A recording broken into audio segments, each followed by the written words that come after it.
وأزواجه وأولاده وعلماء أهل سنته أجمعين أما بعد أعوذ بالله من الشيطان الرجيم بسم الله الرحمن الرحيم والذين آمنوا أشد حبا لله صدق الله المولانا العظيم وبلغنا رسوله النبي الكريم ونحن على ذلك لمن الشاهدين والشاكرين والحمد لله رب العالمين يا صاحب الجمال ويا سيد البشر من وجهك المنير لقد نقل القمر لا يمكن الثناء كما كان حقه بعد سنة وزلزله جسر مختصر يا رب بالمصطفى بلغ مقاصدنا واغفر لنا ما قضيت واسع الكرم ثم الرضا عن ابي بكر وعن عمر وعن علي وعن عثمان ذي الكرم مولاي صل وسلم دائما ابدا على حبيبك خير الخلق كلهم. آج ہماری محرم حرام کی 8ویں نشست ہے اور کل میں نے جیسا کہ عرض کیا تھا کہ آج کی نشست تو مختصر وقت کے لیے ہوگی انشاءاللہ صرف 20 منٹ کا یعنی 10 بجے تک خطاب ہوگا چند چیزیں ہیں جو آج کی اس محفل الصدم میں آپ لوگوں کی سماعتوں کی نظر کرنی ہے. قرآن مجید فرقان حمید کی آیت کریمہ تلاوت کی ہے والذین آمنوا اشد حبا للہ، جس کا ترجمہ کہ بے شک وہ لوگ، بے شک سے مراد بے شک کا ترجمہ میں نے کیا ہے، آیت کا ترجمہ بے شک نہیں. والذین آمنوا، جو ایمان لائے، تو ایسے لوگ جو ایمان لے کر آئے، اشد حب للہ، اپنے رب سے بڑی شدید محبت کرتے ہیں. جو ایمان والے حضرات ہیں، جو ایمان والے لوگ ہیں جن کو اللہ تبارک و تعالیٰ نے ایمان جیسی دولت عطا فرمائی ہے، فرمایا ایسے لوگ اشد حب للہ، صرف محبت نہیں فرماتے ہیں، ہمارا شدید محبت کرتے ہیں، انتہا کی محبت کرتے ہیں، جسے کہ ٹوٹ کے محبت کرتے ہیں. اور اس شدید محبت میں وہ جو کچھ کر سکتے ہیں وہ کر جاتے ہیں. آگے نتیجے کی فکر نہیں کرتے کہ نتیجہ اس کا کیا ہوگا. رب کی محبت میں بندہ سوچنے سے قاصر ہوتا ہے. جہاں رب کا حکم آتا ہے وہاں پر انسان مصلحتوں کو نہیں دیکھتا. جب رب کا حکم آ جاتا ہے تو اس وقت حکمتیں نہیں دیکھی جاتی. جب رب کا حکم آ جاتا ہے پھر وہاں پر بندوں کے حقوق نہیں دیکھے جاتے ہیں. جب رب کا حکم آ جاتا ہے، جب رب کی اطاعت کا وقت آ جاتا ہے، اس کے بعد دنیا کا کوئی دوسرا کام نہیں دیکھا جاتا. ایمان والوں کی نشانی یہ ہے کہ وہ ایمان والے جن کو اللہ نے دولت عطا فرمائی ہے وہ اللہ کریم سے شدید محبت کرتے ہیں، بڑی شدت کے ساتھ محبت فرماتے ہیں. اس آیت کریمہ کو علماء نے بیان کرنے کے بعد کہ قیامت کا منظر اپنی کتابوں میں تحریر فرمایا ہے. اور وہ کیا منظر ہے؟ فرمایا کہ کل قیامت کے دن خالق لم یزل جب کافروں کو بلائے گا اور کافروں کو بلانے کے بعد ان سے کہے گا کہ کیا تم مجھ سے محبت کرتے تھے؟ کہ وہ کافر جھوٹ کہیں گے، اللہ کی بات کو کہیں گے. یا بالکل اسی طرح ہم تجھ سے محبت کرتے تھے، بڑا پیار کرتے تھے، اور ہم تیرے نام پر جانثار ہونے کے لیے ہر وقت تیار رہا کرتے تھے. ہم بڑی محبت کرتے تھے تجھ سے تاکہ انہیں جنت مل جائے اور جہنم سے چھٹکارا ان کو حاصل ہو جائے. رب تو علام الغیوب ہے، وہ سارے غیوب کو جاننے والا ہے. دل میں خیال اٹھنے سے پہلے وہ دل کے خیال کو پہلے جانتا ہے. اور رب علیم بذات الصدور، جو سینے میں اٹھنے والی جو چیزیں ہیں ان کا علم بھی خالق لم یزل جانتا ہے. وہ رب کی بات میں جھوٹ کہہ رہے ہیں کہ یا اللہ ہاں ایسا ہی ہے، ہم تجھ سے بڑی محبت کرتے تھے، بڑا پیار کرتے تھے، ہم اس پر جانثار ہونے کے لیے تیار ہوتے تھے، ہم سارے معاملہ کرتے تھے. رب جانتا ہے. تو رب فرمائے گا اچھا چلو پھر ٹھیک ہے، پھر میرا ایک حکم مانو. اگر تمہارا معاملہ اسی طرح تھا تو مجھ سے محبت کرتے پھر ایک حکم مانو. میں عرض کریں گے جی رب حکم ارشاد فرمائیے. ہم کرتے ہیں جو تو کہے گا. تو رب فرمائے گا جاؤ جہنم میں کود پڑو، جاؤ جہنم میں چلے جاؤ.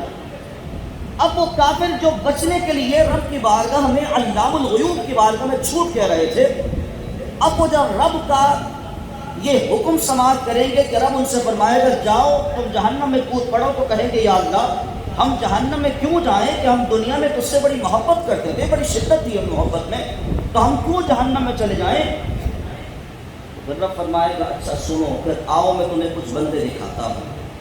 رب بلائے گا پھر مومنین کو، پکے سچے سچے مومن جو رب سے واقعتاً حقیقتاً خالق لم یزل سے بڑی شدت کے ساتھ محبت کرتے ہوں گے. رب ان دیوانوں کو بلائے گا، خالق لم یزل پھر ان مستانوں کو بلائے گا، وہ جو رب کی محبت میں شرابور ہوا کرتے تھے اور جو رب کی محبت میں جیا کرتے تھے، رب کی محبت میں مرنے کی قسمیں کھا لیا کرتے تھے، ان بندوں کو خالق عالم سے بلائے گا کہ آؤ میری بارگاہ میں آؤ۔ اب وہ جو بندے جنہوں نے دنیا میں ایمان اختیار کیا، جنہوں نے دنیا میں صعوبتیں برداشت کی، جنہوں نے دنیا میں تکلیفیں برداشت کی، جنہوں نے دنیا میں گرمی کو نہ دیکھا نہ سردی کو دیکھا، جب رب کا حکم آیا تو اس پر اپنا سر جھکا دیا، انہوں نے اپنے رشتہ داروں کو نہیں دیکھا، اپنے دیگر لوگوں کو نہیں دیکھا، بس انہوں نے اپنا آرام کو خیال بھی نہ رکھا، رب کی اطاعت میں وہ اتنے آگے بڑھ گئے کہ سب کچھ قربان کرنے کے لیے ہم تیار ہو گئے۔ رب ایسے لوگوں کو بلائے گا۔ اب مجھے بتائیے ذرا، انسان نماز کیوں پڑھتا ہے؟ تاکہ اسے جنت مل جائے۔ روزہ کیوں رکھتا ہے؟ تاکہ اسے جنت مل جائے۔ حج کیوں کرتا ہے؟ تاکہ اسے جنت مل جائے۔ صدقہ کیوں کرتا ہے؟ تاکہ اسے جنت مل جائے۔ نیک کام کیوں کرتا ہے؟ تاکہ اسے جنت مل جائے۔ نیکی کی دعوت کیوں دیتا ہے؟ تاکہ اسے جنت مل جائے۔ مدنی قافلوں میں سفر کیوں کرتا ہے؟ تاکہ اللہ کی رضا بھی ملے، اللہ کی جنت بھی ملے۔ یہ سارے کے سارے معاملات، ساری نیکی انسان اس وجہ سے کرتا ہے تاکہ رب کی رضا مل جائے اور رب تعالیٰ اپنی پسندیدہ جگہ یعنی کہ جنت کو داخل فرما دے۔ اب رب دیکھیے ان بندوں سے جنہوں نے واقعاتاً ایمان قبول کیا تھا، ان سے فرمائے گا جاؤ جہنم میں کود پڑو۔ اب وہ بندے جو ایمان والے، پکے، سچے، سچے، ٹن ایمان والے، پکے، وہ رب سے یہ نہیں کہیں گے یا اللہ ایمان اسی وجہ سے قبول کیا، فجر کی نماز میں سردیوں میں اسی وجہ سے اٹھتے تھے کہ آج جہنم میں جائے، یا اللہ ہم نے اس وجہ سے سکون برباد کیا تھا کہ ہم جہنم میں جائیں گے، آج یہ سنیں گے کہ تو جہنم بھیجے گا۔ نہ، ایسا کوئی جملہ نہیں کہیں گے۔ کیوں؟ کیونکہ وہ رب سے محبت کرتے تھے، وہ رب کے حکم کی تعمیر کرنے والے لوگ تھے۔ وہ جیسے ہی رب کا حکم سنیں گے تو جہنم کی طرف جانے کے لیے بھاگ پڑیں گے، دوڑ پڑیں گے۔ رب تعالیٰ ان کو بلائے گا کہ ان کو بلا کے میرے پاس لاؤ، اور پھر کافروں سے فرمائے گا دیکھو ذرا، تم اپنے دعوے میں جھوٹے تھے، تم نے دنیا میں بھی جھوٹ بولا تھا اور آج ہماری بارگاہ میں بھی جھوٹ بول رہے تھے۔ اصل یہ وہ لوگ ہیں جو والذین آمنوا اشد حبا للہ کی تفسیر بنے ہوئے۔ اصل میں یہ وہ لوگ ہیں کہ جو اس آیت کریمہ کی تفسیر ہے، جو ایمان والے ہیں، وہ اللہ سے شدید محبت کرتے ہیں۔ ان کو یہ محسوس تھا کہ ہم نے جانا کہاں ہے، رب جہاں بھیج دے جہاں اس کی خوشنودی ہو وہاں چل پڑیں گے۔ ہم نے صوفیہ کی کتابوں میں پڑھا کہ خالق علم ازل کی بارگاہ کے کچھ ایسے مقبولان بارگاہ بندے ہیں، کچھ ایسے اولیاء ہیں، کچھ ایسے صالحین ہیں، کچھ ایسے مقبول بندے ہیں جن کو اللہ تبارک و تعالیٰ جنت عطا بھی فرما دے گا، جنت دے دے گا، ساری نعمتیں مل جائیں گی۔ اور ساری نعمتیں ملنے کے بعد وہ بندے، وہ صوفیہ، وہ اتقیاء، وہ غوث، وہ اوتار، وہ قطب، وہ اولیاء، وہ اللہ کے دوست، اللہ کی جنت میں جانے کے بعد بھی مایوس بیٹھے ہوئے۔ رب فرمائے گا کیا کمی ہے میری نعمت؟ کیا تمہیں نہریں نہیں ملی جس کا وعدہ کیا تھا؟ کیا تمہیں حوریں نہیں ملی جس کا وعدہ کیا تھا؟ کیا شراب طہور نہیں ملی جس کا وعدہ کیا تھا؟ وہ جو نعمتیں ہم نے اپنے کلام میں ارشاد فرمائی تھی قرآن میں، کیا وہ ساری کی ساری نعمتیں تمہیں عطا نہیں اتنا ہو گئی؟ جو ہم نے تم سے کہی تھی، جو وعدہ کیا تھا، ساری نعمتیں نہ مل گئی؟ تو وہ رب سے عرض کریں گے یا اللہ ہم جنت کی نہروں کی وجہ سے تو یہاں نہیں آئے تھے، ہم حوروں کی وجہ سے تو یہاں نہیں آئے تھے، ہم شراب طہور پینے کے لیے تو یہاں نہیں آئے تھے۔ رب پوچھے گا پھر کس لیے آئے تھے؟ رب جانتا ہے، پھر بھی پوچھے گا پھر میرے بندوں کس لیے آئے تھے؟ کہا تجھے دیکھنے کے لیے آئے تھے، تجھے دیکھنے کے لیے آئے تھے۔ ہم نے تو یہ ذہن بنایا تھا کہ جس رب کی عبادت کرتے ہیں اس رب کو دیکھیں گے ہم تو جنت میں اس وجہ سے آئے تھے کہ یہ پیاروں کی جگہ ہے، یہاں پر تو اپنا پیارا چہرہ دکھاتا ہے جو تیری شان کے لائق ہے تو وہ دکھاتا ہے، ہم تو تجھے دیکھنے کے لیے آئے تھے۔ تو پھر رب تعالیٰ فرمائے گا کہ آ جاؤ پھر دیکھنے کے لیے۔ پھر خالق لم یزل ان جنتیوں کو بلائے گا ایک ایسے میدان میں کہ جہاں پر ہر دیکھنے والا رب کو اچھے طریقے سے دیکھے گا، نہ کوئی کم دیکھے گا نہ کوئی زیادہ دیکھے گا، ہر بندہ ایک جیسا دیکھے گا، ہر بندہ ایک جیسا دیکھے گا۔ اور جب رب کو دیکھ لے گا اور اپنی حوروں کے پاس جائے گا، جنت میں جائے گا، خوشی خوشی تو حوریں کہیں گی آپ کا حسن تو پہلے سے زیادہ ہو چکا ہے، آپ تو پہلے سے زیادہ خوبصورت ہو چکے ہیں، کہاں سے آئے ہیں؟ تو کہیں گے اللہ کو دیکھ کر آئے ہیں، رب کا دیدار کر کے آئے ہیں، رب کو دیکھ کر آئے ہیں۔ والذین آمنوا اشد حبا للہ، یہ سارا کا سارا معاملہ اور ساری تفسیر میں حسین ابن علی کو تصور میں لے کر آؤ، حسین ابن علی کو تصور میں لے کر آؤ۔ والذین آمنوا اشد حبا للہ، ایمان والے اللہ سے شدید محبت کرتے ہیں، وہ یہ نہیں دیکھتے کہ سامنے والے ہزار ہیں اور ہم 72 ہیں، وہ یہ نہیں دیکھتے کہ 3 دن پانی بھی بند ہو چکا ہے، کھانا بھی بند ہو چکا ہے، تپتی دھوپ بھی ہے، تپتی ریت بھی ہے، نماز کا وقت بھی ہے، سارے معاملات ہیں۔ وہ جو اللہ پر ایمان لے کر آگے اور اللہ سے شدید محبت کرتے ہیں، پھر وہ سکون نہیں دیکھتے، وہ رب کی رضا دیکھتے ہیں، وہ اللہ کی رضا دیکھتے ہیں، اور رب کی رضا دیکھتے ہوئے سب کچھ قربان کرتے ہیں اور کر دیا، قربان کرتے ہیں اور کر کے دکھایا۔ باتیں نہیں تھیں، خالی ڈبہ نہیں تھا جو ڈھپ ڈھپ ڈھپ بج رہا تھا، ہمارے جیسے نہیں تھے جو صرف نعرے لگائے اس کے بعد پھر گھر چلے گئے۔ انہوں نے کر کے دکھایا تھا کہ قربانی کیسے دی جاتی ہے۔ انہوں نے پوری امت مسلمہ کو اور اپنی نانا کی امت کو بتلایا تھا کہ قربانی کیسے دی جاتی ہے۔ قربانی کا نام صرف باتیں کرنا نہیں ہوتا، قربانی کا نام دینا ہوتا ہے، کچھ کرنا ہوتا ہے، کچھ کر کے دکھاتا ہے۔ ہزاروں میں 72 تن تھے تسلیم و رضا والے۔ اللہ اکبر کبیرہ۔ سوچ کے دیکھو، چھوٹا سا بچہ تمہارے گھر میں ہو، چند ماہ کا، چند سال کا، بخار تپتا ہوا اس کو ہو، وہ روتا ہو، بل بلاتا ہو، کوئی دوائی اثر نہ کرتی ہو، آپ پریشان گھومیں، کبھی ڈاکٹر کے پاس جائیں، کبھی عامل کے پاس جائیں، کبھی حکیم کے پاس جائیں، کبھی طبیب کے پاس جائیں، کبھی امام صاحب کے پاس جائیں، کس سے آپ دوا کا کہیں، کسی سے دعا کا کہیں، کسی سے تعویذ کا کہیں، کسی سے کاٹ کے پانی کا کہیں، کسی سے پروٹے کے پلیٹوں کا کہیں، یہ لکھ کے دے دو تاکہ شفا ہو جائے۔ گرفت جاتے ہیں، تڑپ جاتے ہیں، بے چینی بے قراری ہو جاتی ہے، کیوں؟ کیونکہ محبت ہے، ایک تعلق ہے فطری طور پر باپ کا بچوں سے، ماں کا بچوں سے فطری طور پر تعلق ہے۔ یہ محبت کوئی اختیاری نہیں ہوتی، بچوں کی محبت اختیاری نہیں ہے کہ آپ بیٹے بیٹے آپ کو آتے کہ اللہ محبت نہیں ہے۔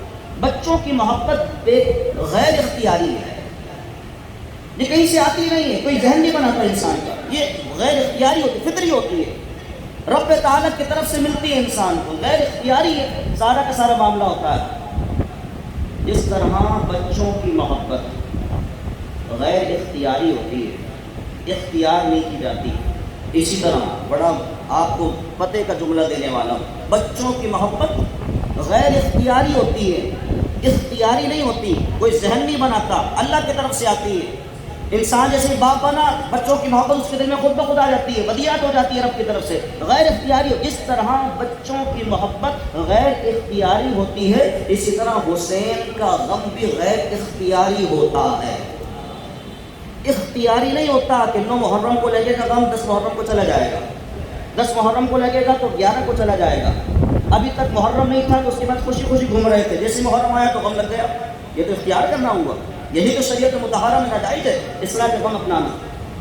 غم حسین میں نے کل بھی شاید ڈیفینیشن کی تھی، پرسوں آپ کے سامنے ڈیفینیشن غم کی تھی، شریعت مطہرہ میں کون سا غم ہے کہ جو جائز ہے؟ وہ غم ہے جو غیر اختیاری ہو۔ داستان کربلا سن رہے تھے کہ آنکھوں میں آنسو آ گئے، ذکر امام حسین سن رہے تھے کہ آنکھوں میں آنسو آ گئے، کوئی مسئلہ نہیں، محبت ہے، پیار ہے، ذکر ہے، بڑی اچھی بات ہے۔ ذکر امام علی مقام سننے تھے، آنکھوں میں آنسو آ گئے، تڑپ گئے، کوئی مسئلہ نہیں، لیکن یہ کیا کہ 11 بجے غم لگے گا، 12 بجے بھاگ جائے گا، 9 بجے غم لگے گا، اس کے بعد پھر چلا جائے گا، یہ غیر اختیاری غم ہے کہ جو جائز نہیں ہے شریعت مطہرہ۔ اب ذرا سنیے، ذرا ایک بات اور آپ کے سامنے ذکر کرتے جاؤں۔ کچھ لوگ محرم الحرام کی سبیلوں کو بدعت کا ایک تحفہ دے دیتے ہیں، بدعت کا نام دے دیتے ہیں، بدعت ہے، بدعت۔ ہم آپ کے سامنے ایک جائز چیز رکھ دیتے ہیں کہ جائز کیا ہے اس حوالے سے؟ پانی پلانا بڑا ثواب کا کام ہے، اسلام میں بہت ثواب کا۔ سرور دو عالم صلی اللہ علیہ وسلم کی باقاعدہ ترغیبات اس حوالے سے، پانی پلانے سے، گرمی کا موسم ہو یا سردی کا موسم ہو، پانی پلائیے، کس نے منع کیا؟ میں چند احادیث طیبہ آپ کے سامنے ذکر کر رہا ہوں پانی پینے کے حوالے سے۔ لیکن سبیل پاک جو ہے نا، آپ اس کو صرف محرم میں نہ لگائیں، محرم کے علاوہ بھی لگائیں۔ جیسا کہ ابھی اس جو گرمی جو پڑی ہے، ابھی اس سال جو گرمی پڑی ہے، بڑی شدید گرمی پڑی ہے پچھلے سالوں سے، تو بہت سارے لوگوں نے بڑی خوشی ہوئی کہ بہت سارے افراد نے ماشاءاللہ محرم کے علاوہ بھی سبیلیں لگائیں کہ گرمی کا موسم ہے، لوگ باہر سے جا رہے ہیں، پانی نہیں مل پا رہا تو سبیلوں سے پی لیتے ہیں، بڑا اچھا ہوا۔ سبیل صحابہ اور اہل بیت کا نام دے دیا اس کو، بہت اچھی بات ہے، ایسا ہونا چاہیے۔ پانی پینے پلانے کا سلسلہ یہ رہنا چاہیے، شریعت مطہرہ نے اس کی باقاعدہ ترغیبات دلائی ہے۔ میں ایک حدیث مبارکہ آپ کے سامنے پڑھوں گا، نبی شریف کی حدیث سے بات۔ جناب حضرت سیدنا سعد رضی اللہ تعالیٰ عنہ کو سرور دو عالم صلی اللہ علیہ وسلم ترغیب دلا دیں، فرما رہے ہیں کہ میں تمہیں ایسی چیز نہ بتلاؤں ایک ساتھ کہ اس میں محنت کم ہو ثواب زیادہ ہو۔ محنت کم ہو ثواب زیادہ ہو تو عرض کرتے ہیں یا رسول اللہ کیوں نہ بتائیے، ضرور بتائیے۔ فرمایا پھر اے سعد لوگوں کو پانی پلایا کرو۔ تو جناب حضرت سعد رضی اللہ عنہ لوگوں کو پانی پلایا کرتے تھے، یہ کام آپ نے کیا۔ کیا فرمایا؟ محنت کم ہے اور ثواب، بولو جی محنت کم ہے ثواب۔ آپ نے ایک گلاس کا پانی بھرا کسی کو پلا دیا، کیا محنت لگی آپ کی؟ آپ نے کیا بدل اٹھا لیا؟ محنت کم ہے ثواب زیادہ ہے، بہت زیادہ ثواب ہے۔ اور ثواب کتنا ہے ذرا سنیے، سرور دو عالم صلی اللہ علیہ وسلم کیا فرمانے، میرے آپ کیا فرماتے ہیں؟ ابن ماجہ شریف کے حدیث پاک میرے آپ سرور دو عالم صلی اللہ علیہ وسلم فرماتے ہیں، فرماتے ہیں جہاں پانی ملتا ہو، ضروری نہیں کہ جہاں نہیں ملتا وہیں پانی پلانا ثواب ہے، فرمایا جہاں پانی میسر ہو وہاں بندہ پانی پلائے، تو فرمایا اس بندے نے غلام کو آزاد گویا کہ کر دیا۔ جو غلام کو آزاد کرنے کا ثواب ہے وہ ثواب اس بندے کو ملتا ہے جہاں پانی میسر تھا اور اس جگہ پر انسان نے پانی پلایا۔ اور فرمایا جہاں پانی نہ ملتا ہو، پانی کی کمی ہو اور وہاں پر انسان پانی پلائے، تو فرمایا ایسا ہے جیسے کسی کو زندگی بخشتی ہو، جیسے کسی کو زندگی دے دی ہو، ایسا اس نے کام کر دیا، بڑا کام کر دیا۔ امام حاکم بڑے محدث ہیں، مستدرک الحاکم، آپ نے بہت بڑی کتاب لکھی۔ امام حاکم رحمۃ اللہ علیہ کے بارے میں آتا ہے کہ آپ کو ایک تھوڑا اڑ گیا، ایک دانہ، بڑی دوا کی، طبیبوں سے رابطے کیے لیکن کچھ نہ ہو سکے، تھوڑا تھا کہ کمی نہیں ہو پا رہا تھا، بڑا معاملہ خراب ہوا۔ تو آپ کے دور مبارک میں ایک عورت تھی جس کو سرور دو عالم صلی اللہ علیہ وسلم کی زیارت پاک کی، اس عورت کو میرے آقا سرور دو عالم نے فرمایا جاؤ ابو عبداللہ کو کہو کہ لوگوں کو پانی پلائے۔